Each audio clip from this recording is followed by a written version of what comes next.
So let's talk about the best workout fleet if your goal is to do muscle building. And the thing is, hear me out on this. First of all, if you want to become a bodybuilder because you want aesthetic body, good looking physique, you need to train like a bodybuilder, not like a power lifter. Don't do like what's called CrossFit. Don't do calisthenics, some weird push-up variations. Don't bother trying to learn any of that. Keep all the sports on different side. Maybe you can do like once a week karate or boxing practice. But if all you care about is muscle building, it's completely okay to skip everything, skip the cardio, skip literally everything, and just do that. Why am I saying this? Because so many people just online, I seen this video saying, oh, why are you training like bodybuilders? I actually saw one short video saying you want to look like a warrior, then train like a warrior. Fair enough, but dumbass, we don't want to look like a warriors. The warriors you see in the movies, like 300, they were not training like warriors. These people, the characters, the people, humans, like the actors who played the character, they were going to the gym. So we need to train like bodybuilders to begin with. Don't do the powerlifting. Don't think like I do this much squat with this much weight. Forget about that. And instead, let's say which fit to follow. Like you probably click on the video for that. Well, it's a thing is if you go to every big jack guy in the gym, in an actual gym, not online world like YouTube or any other social media like Instagram, you go and ask to that guy, hey bro, what split do you follow? He's like, "Oh, what's split? What do you mean by split? Oh, what are you training today? Oh, it's a Monday, bro, chest day. Oh, what are you hitting tomorrow then? Well, I might hit back or maybe shoulders. So you just ask him, oh, so you're following bro split. He's like, what's bro split? You see, the guys who are like big and jacked, they don't care. They are big and jacked, and they don't care about the fleet they follow. There's no secret fleet for which people are like literally making courses and people buying it. That doesn't work because there's no silver bullet to the split. I know it sounds boring, and I'll tell you like which splits to follow, what is the best and everything. But just bear with me. The way you build a muscle is not by, first of all, the way you actually build muscle is not by doing this one step, one rep away from failure. Like if you can hit a bench press 15 repetition, and that is the 15 is like the max number you can go. You know that you can't go more than 15 because it will be failure. And at that point what you can do is most people will do 8 to 10 repetition and say that yeah, I'm done. No, you have to keep on pushing the weight, keep on pushing it till failure, not before the failure. Scientific bros community, everything says that one step away from failure. Guess what? If you want to become a bodybuilder, don't be a scientist. Train like a bodybuilder and train in hypertrophy. Many you have heard this word, right? Hypertrophy. What does that mean? Tearing the muscle apart. Like hypertrophy should not be comforting. It should be extremely painful. Like if you tear the muscle, like right now, if you just try to tear a muscle like this, it would be painful if you just stretch it a lot. It's the same thing happening with your body. We are stretching these muscles, tearing it apart. It shouldn't be like this easy motion. You should be completing a set and feeling like cry baby. Like literally, you should just feel like crying while completing the set. When I started doing this, training till failure, like every big YouTuber says at the end of the video, most importantly, train till failure. What the hell does that even mean? And how to do it safely? I'll talk about two things because many times what happens is that you've seen this video where the guy just do the heavy squat and he just died. Yeah, he died. I'll talk about how to do it safely so that you don't have to risk anything. There's 0% risk, or maybe 5-6%, but not deadly risk, not hospital risk. Because I know like hospital is extremely costly these days. Like if you wanna, if you're this is a side note, but if you want to get go out with a date with a girl and you want to go to the most expensive place in your city, go to hospital. That would be the best, maybe the most expensive place to show how rich you are. But anyway, let's go back to the topic. So first, you need to know at what point you fail the muscle. Like what is your failure limit?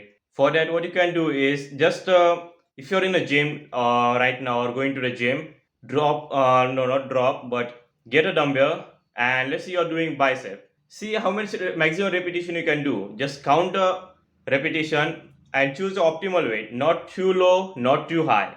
just good enough weight for you, and do it till failure. Your muscle will start to hurt and you feel like dropping the weight, but that's the magic. Don't drop the weight, because if your limit is 10, hear me out on this, and then you do 2 extra repetition, that 2 extra reps will be equal to 4 normal reps that you did from 1 to 10. Guess what? If you do 2 more, that will be equal to double. If you do 5 reps, that will be equal to 7. It's kind of a bro science, but the way it works is that you're always progressively overloading. If you train till failure every time, you will actually progressively overload, because your failure point will start to increase, and that's how you actually start increasing your weight in the gym as well, like on a on a barbell, dumbbell, or machines. So right now, if you planning on doing this, what I actually recommend is, let's say you are doing a chest workout and you're going to do incline bench press. Instead of using barbell, use a dumbbell. Why? Because dumbbell is always much more safer for most of the time than the barbell. What's end up happening is that I actually tried this, and at the last repetition, it was hard for me to put the weight down to the barbell rack or whatever it's called on an incline bench. So I realized that no, I shouldn't use a barbell. I should start using dumbbell. And for me, it's hard to use a dumbbell a bit, but I'm kind of practicing it more and more. Because the way it works is that if you train till failure on a bench press, there's a chance of heavy injury. Because at the last rep, if you have no friends to help you with, what will happen is that you'll put the weight down on your chest and you try to get the weight up, you press it, but you just can't get it more than just a few inches. And then you have to push your full strength and you can't put the weight down. Now what will happen is that it can literally cause injury, because the way it works is you bring the weight till here, few inches above your chest, and you start losing the strength. So all the weight comes on your chest. So it's very risky injury. But in case of a dumbbell, you have a two dumbbell and you just forward then backward, and now you can't push the dumbbell up. You can just drop the weight down. It's really not that risky if you use a dumbbell. But if you use a barbell, it will be a lot risky. And this is applicable to every exercise, but that doesn't mean that the barbell is bad. For example, I use the barbell for my forearms, bicep, but it is something to be aware of. And on the calendar, right, if it's possible for you, or maybe you can do it on phone, just write down the weight that you are currently using and reps you are currently doing, and review it every 2 weeks. If it's really possible for you, maybe do it on Sunday, and you'll see that once you start following this method, training till failure, literally, like when you train till failure, what ends up happening is that you sweat a lot. Like I was sweating literal water, like there was water coming out of my spectacle. So I actually wear the glasses, and there was water coming out of the glasses. It was literally like dropping on that. It's a bit of bad hygienic, but the point I'm trying to make is, when you train till failure, you sweat a lot. And this is what we need. We need you to be sweating and grinding. Like if you think about the if you use your heavy weights, you literally like bite your teeth like this, and when you do this, I think it strains your jawline as well. But most people don't even goes to this limit. They just feel a bit discomfort and put the weight down. You have to push through this discomfort, and there is no caffeine, there is no supplement, there is no song to help you with. Maybe some can help you, but what will help you is discipline. You need to be disciplined enough to keep on going even if it's really painful. Like I was doing this calf workout on a machine. I don't know what is the machine is called, but and I was like 15 repetition in, and I put it like 25 kg, so 12.5 on both sides, and it was really hard for me. At the 15 repetition, I was like, I'm not gonna lie, I was like little like crying like a baby in my own mind. This might have happened to you. Like when you go to an extremely hard limit, your brain literally starts crying like a baby. I don't use the word bitch for multiple reasons. So let's use the word baby. Your brain literally starts crying like a baby, and it has to do with a mental breakdown. Like, you literally break down mentally here than in muscles. Yeah, you obviously break the muscle down, but once you start doing more of this so-called the cry baby workout, you're literally crying like a little baby. You become mentally tough, and this thing or this mental toughness enters into other areas of your life. Not it doesn't just stay limited to the gym.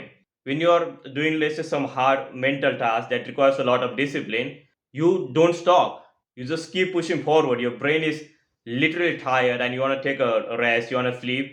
You want to just I don't know, maybe watch YouTube or something, and your brain just says, "No, we'll push it. We'll push it forward." Just like you push it with a gym, and this is what actually enters into other areas of your life. And this is why I think gym is such a big like cheat code. Like, you don't play like GTA. There used to be cheat code. Gym is the same cheat code, and all you have to do is dedicate 1 hour a day for 6 days a week for rest of your life. Maybe some days you just miss the gym. Maybe you miss it for a whole week. Something happened, and just happens to be that if you just keep moving forward, if you just keep training, you'll be that 66-year-old guy who goes to the gym. Like, I literally have like a 66-year-old man who comes to the gym. Now he doesn't do like crazy deadlift or something. He doesn't do heavy weights, but his form is really great. Like, his form is literally better than most guys in the gym, even literally better than some jack guys sometimes. And second, he's not like really muscular, like big muscles, but he's really energetic and strong. So if you just never quit the gym, like, you'll actually get there. Maybe it takes 10 years for you to build a body of fitness influencer. Maybe you had the worst genetics and it took 10 years, and you're 22, now you're 32, and you have the body. Guess what?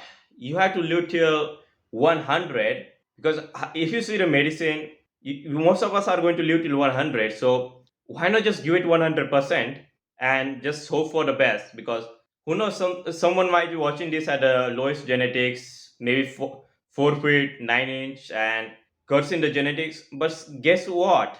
Most people don't go to the gym.